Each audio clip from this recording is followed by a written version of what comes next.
Get back in the house! Maudie goes inside, holding back tears. She uses her painting to forget the pain he's caused her. Everett knows he was wrong, but he doesn't have the words to apologize. Just as he's about to go inside, she tells him that if he hits her again, she will leave. Maudie holds out her hand and demands her 2 months of back pay. Everett gives her all the money in his pocket, then silently stares off into the distance. He is ashamed of his own brutish behavior. Maudie begins to paint the world as she sees it on the walls of the house. It is the one gift God gave her. A woman visiting from New York knocks on their door. She says she paid Everett for fish, but he never delivered it. Maudie apologizes and says she'll pass on the message. Through the slightly open door, the woman, Sandra, sees the paintings on the wall. She understands what Maudie is painting. She understands art. Everett secretly likes Maudie's paintings, but on the surface, he stubbornly scolds her for it. Maudie tells Everett she can help him keep accounts by painting little cards, so he won't forget deliveries again. One day, they're delivering fish to Sandra. She sees the little painted cards in Maudie's hand and offers to buy them. Maudie says she has to ask Everett. Everett is surprised, but agrees without hesitation.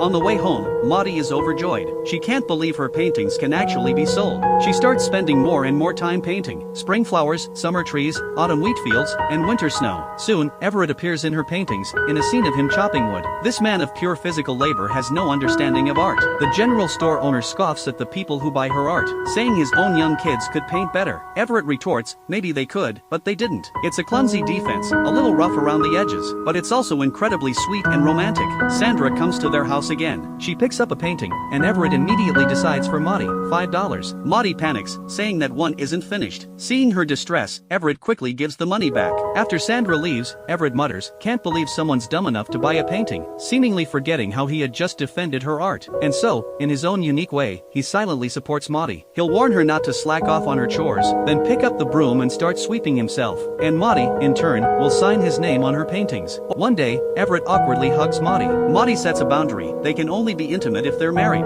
She also confesses that she had a child once, but it was born deformed and died shortly after. The incident has caused Maudie immense pain. Their bond deepens. But one night in bed, as Maudie gently touches his back, Everett lashes out, angrily saying he'd rather sleep with a tree than with her, that she's just a housekeeper. The next day, Maudie is furious. She tells him that she has fallen in love with him, and that he can't live without her either. The day after that, he puts on his best clothes, making himself neat and clean for the first time. And just like that, they get married. There's no fancy ceremony, no flowers or rings, no guests. That night, they dance together in their tiny house. Maudie stands on his feet and says, we're like a pair of odd socks. Everett, for the first time, says with sincerity, if it was a stretched out, gray sock with lots of holes, that'd be me. But you'd be royal blue, or canary yellow.